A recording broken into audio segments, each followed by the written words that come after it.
Are you a buyer? Is it time for, an oversold rally, or are you still not convinced?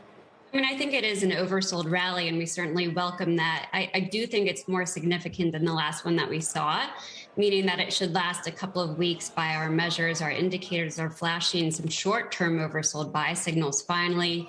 That's based in part on the DeMark indicators for those that know them. And we're expecting a little upside here. It should see some high beta outperformance just with that shift in sentiment, which, as you know, is extremely bearish at this point.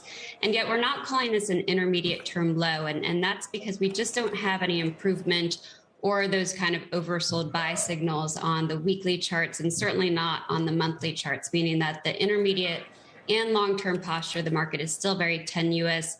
We'd rather than buy into this bounce today, we'd rather just recommend folks wait to reduce exposure and keep to that kind of tight stop loss discipline to manage risk.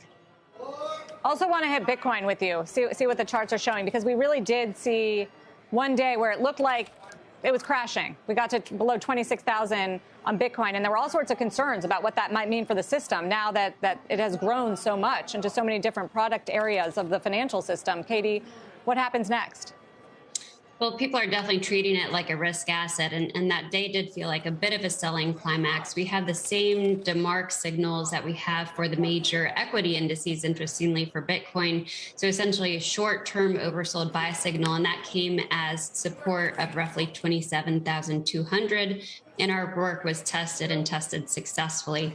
So for Bitcoin also, we're looking for a short-term oversold bounce, but within the context of that weaker intermediate and long-term momentum posture. And as you recall, it follows a breakdown, and these breakdowns are across risk assets. And the breakdowns, to me, suggest that we're still in for more volatility over the summer even. We know already that we're in this higher volatility cycle. And to us, while volatility may contract for a couple of weeks, that's just sort of part and parcel with what we've seen already. And we're just expecting sort of a macro shift as that happens, but that should be temporary.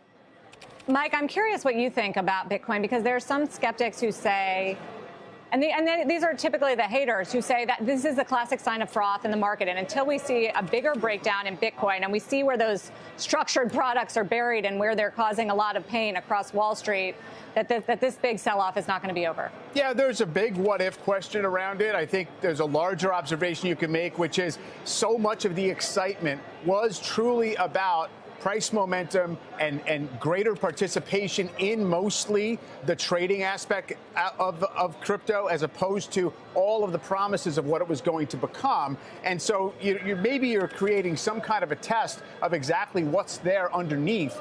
And I just don't know at what price that gets revealed. Katie Stockton. Katie, thank you.